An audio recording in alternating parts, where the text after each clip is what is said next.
tristesse arrive, je sais tu es là, toujours près de moi. Bon mercredi, bienvenue à votre émission de la Victoire de l'amour. J'espère que vous allez bien ce matin. Aujourd'hui, on rejoint quelqu'un qu'on apprécie beaucoup. Elle est nouvelle depuis quelques semaines seulement dans les chroniques et elle est déjà très appréciée, notre amie Geneviève.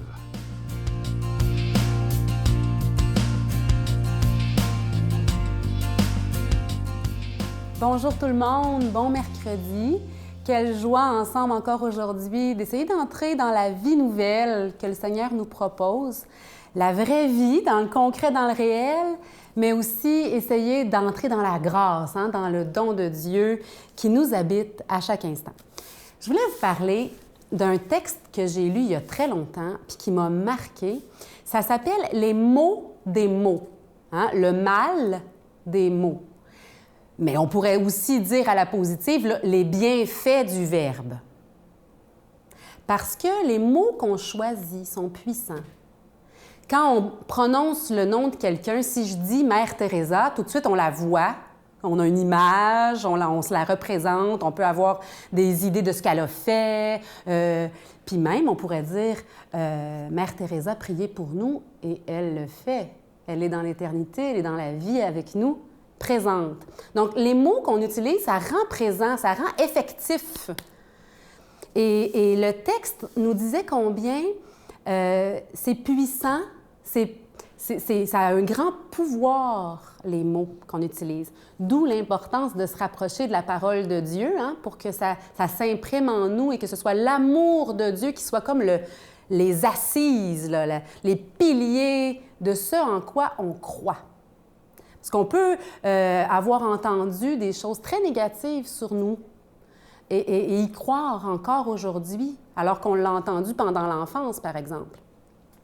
Et laisser le Seigneur guérir nos cœurs par son amour exprimé dans sa parole. Moi, ça a été tellement un remède qui m'a libérée de ce que j'ai pu entendre de négatif.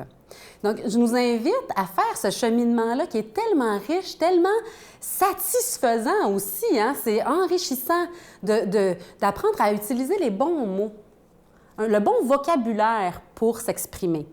Les jeunes, souvent, on va dire « Ah, c'est écœurant ». Bien, c'est écœurant, ça veut dire quoi? Parce que ça peut être très négatif et très positif. Choisir d'avoir du vocabulaire, notre langue française est si belle. Encourageons-nous à parler positivement des choses. Parler positivement de tout le temps, c'est tellement plus constructif. Tellement plus constructif. Et j'en ai fait l'expérience tellement de fois que des fois, on va dire quelque chose qu'on n'aime pas, et puis là, la personne qui est juste à côté de nous, elle, c'est ce qu'elle préfère. Oups! Elle peut se sentir atteinte, Alors que moi, la personne, je ne voulais pas l'atteindre. Parler positivement des choses, dire « Ah, ben moi, j'aime moins ça, j'apprécie moins ça », mais pas dire « Ah, c'est pas bon ». Pareil comme quand on peut apprendre ça aux enfants, Pas dire « Ah, c'est dégueulasse, j'aime pas ça ». Non, moi, j'aime pas ça, mais c'est bon. D'où l'importance de nourrir le bon loup. Nous, on a deux loups qui s'affrontent. Bien, celui qu'on nourrit, c'est celui qui va gagner la bataille entre les deux. Et dans notre cœur, fuir l'accusation. Dieu ne nous accuse jamais. Dire « je suis pas bon, je suis pas bonne », c'est faux. Aujourd'hui, rendons grâce à Dieu pour les merveilles que nous sommes. Laissons-nous aimer pour entrer dans cette vie nouvelle. Bonne journée.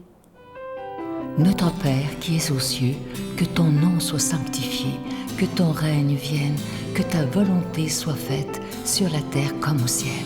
Donne-nous aujourd'hui notre pain de ce jour. Pardonne-nous nos offenses comme nous pardonnons à ceux qui nous ont offensés.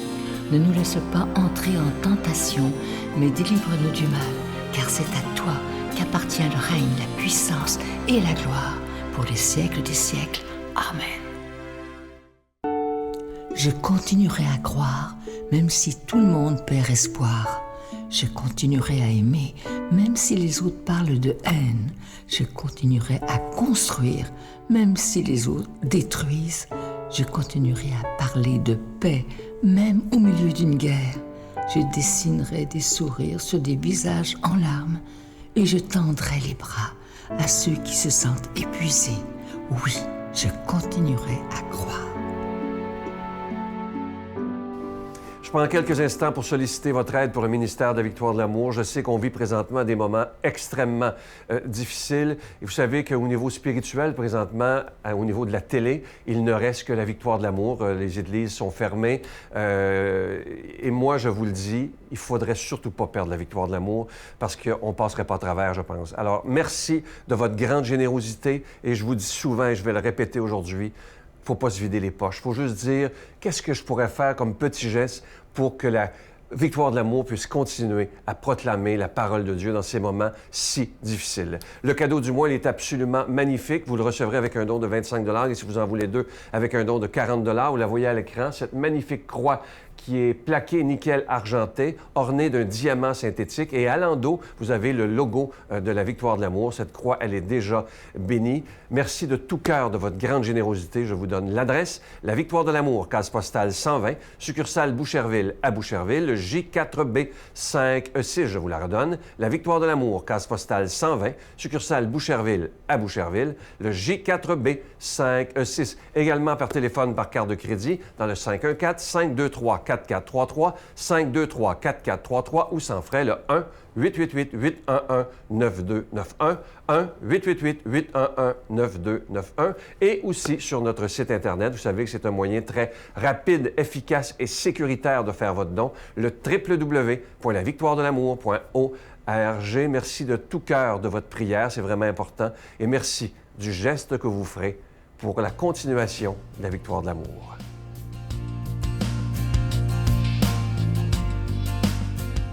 Mon Dieu, donnez-moi la sérénité d'accepter les choses que je ne peux changer, le courage de changer les choses que je peux et la sagesse d'en connaître la différence. Amen. Aujourd'hui, la parole de Dieu est proclamée par notre ami Luc Faneuf.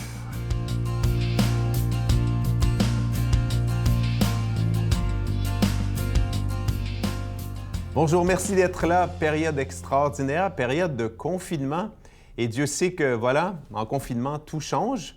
Ce qui change notamment, c'est le décor. Donc, voilà, la Victoire de l'Amour. On a comme ça plusieurs trucs dans notre chapeau. Donc, on est ici, dans des studios extraordinaires que vous connaissez déjà. Donc, je suis heureux de vous accueillir. Ce qui ne change pas, toutefois, c'est qu'en période de confinement, nous avons besoin d'un sens à notre vie. Nous avons besoin de Jésus, j'allais dire plus que jamais, parce que j'aime à dire un peu à la blague, c'est comme si Dieu avait forcé une retraite fermée à l'ensemble du monde. Il y a quelques jours, on lisait qu'un tiers de la Terre était en confinement.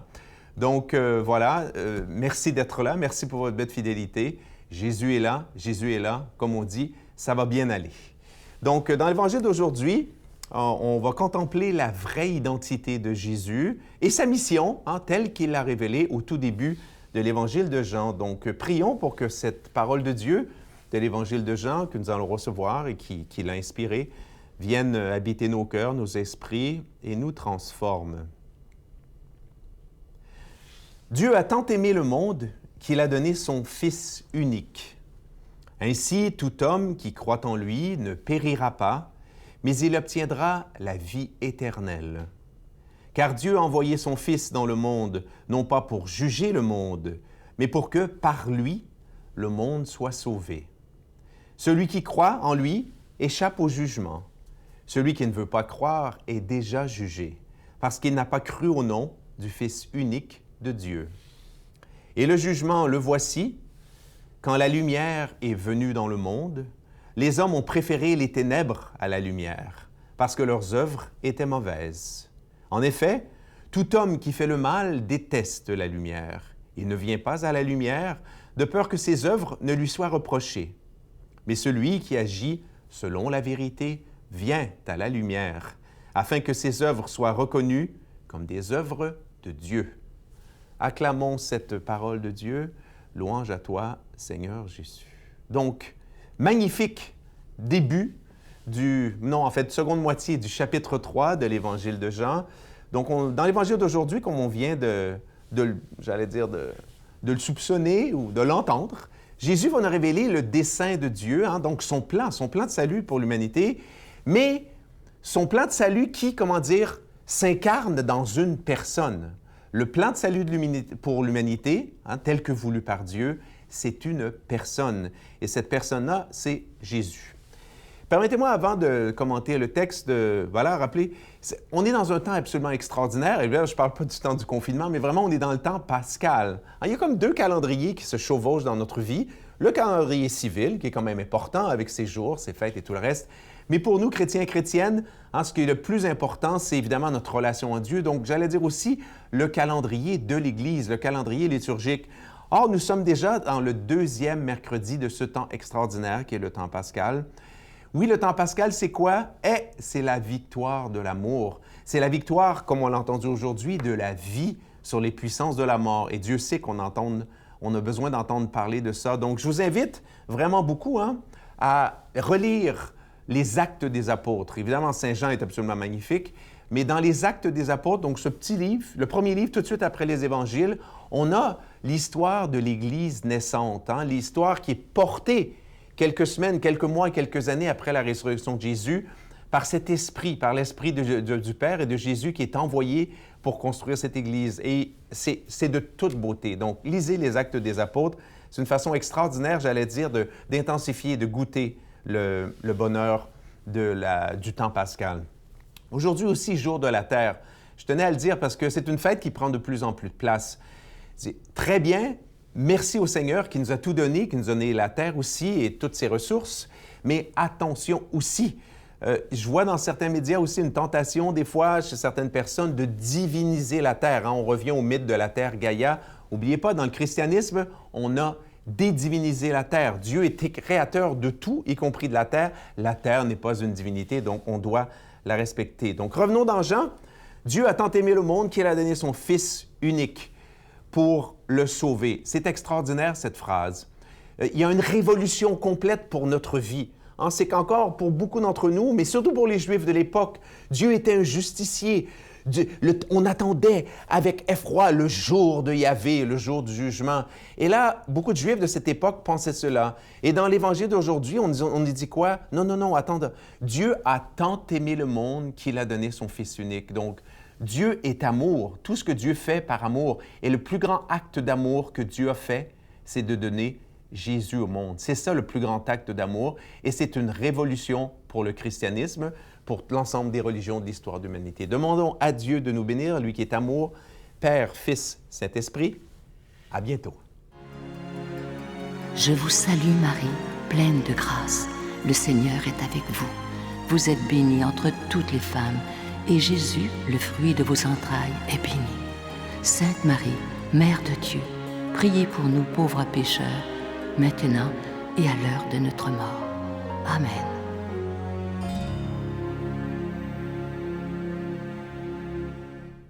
Aujourd'hui, avant de vous quitter, j'aimerais qu'on puisse prendre le temps de prier ensemble, simplement pour que le Seigneur vienne nous enlever notre anxiété, notre angoisse. Je sais qu'il y a beaucoup de gens qui ont très, très peur, ils connaissent des gens qui sont à l'hôpital, qui sont aux soins intensifs.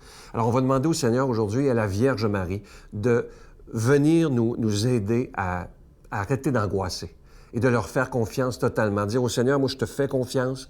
Et à Marie, de lui demander de prier pour nous, de prier pour tous ces malades qui sont seuls dans leur lit d'hôpital, qui sont seuls peut-être dans un CHSLD, qui sont aux soins intensifs.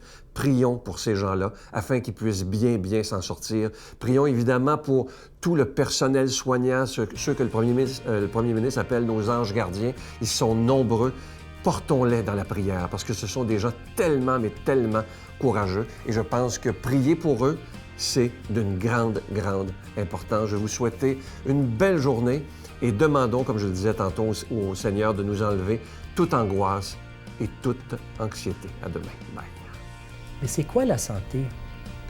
L'Organisation mondiale de la santé a défini la santé comme un bien-être physique, psychologique et spirituel.